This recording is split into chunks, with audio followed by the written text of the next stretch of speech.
La culture du langage. Expressions imagées.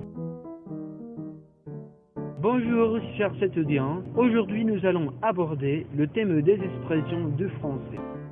Avant de commencer, il est nécessaire d'éclaircir le sens du terme expressions imagées, afin de vous montrer jusqu'à quel point la langue française est amusante.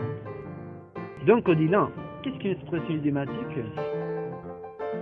C'est une expression particulière à une langue et qui n'a pas nécessairement d'équivalent littéral dans d'autres langues. En d'autres termes, cette notion renvoie à l'ensemble des locutions perçues conjuguées par les usages d'une langue et dont la signification tient à une mémorisation préalable. Maintenant, un exemple. Ok, mais pendant que tu expliques, je mangerai mon sandwich. Tu vas manger, Diego? Est-ce que tu ne penses pas couper la poire en deux? De quoi tu parles? Je n'ai pas de poire. J'ai un sandwich. Ah, tu n'as pas étudié la leçon? Couper la poire, c'est une expression imagée. Ah bon? Je la connaissais pas. Tu veux m'expliquer? Ok. Couper la poire en deux signifie partager et répartir équitablement quelque chose. La répartition jugée acceptable par les deux parties pouvant venir d'une décision volontaire de partager, mais aussi résulter d'une négociation suivie d'un compromis. Cependant, on peut se demander pourquoi la poire au lieu d'une voiture ou un cochon. C'est-à-dire, à la place de la poire, on aurait pu choisir beaucoup d'autres choses. Alors pourquoi ce fruit? On le comprendra car il est plutôt rare de nos jours d'en trouver sur les états des marchands en France.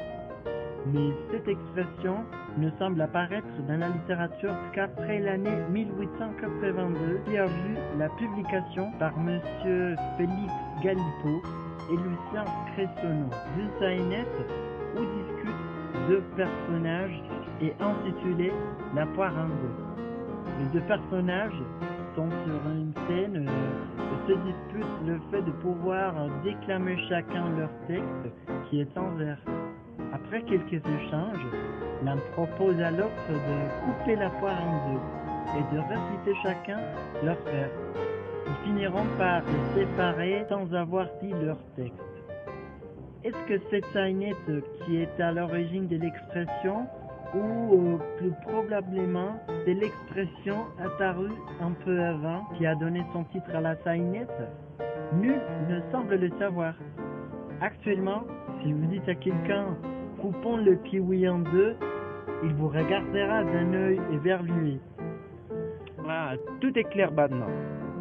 C'est pour ça qu'on doit comprendre et apprendre les expressions imagées par cœur. Oui, c'est ça. Ainsi, on finit la leçon d'aujourd'hui. À plus. À plus.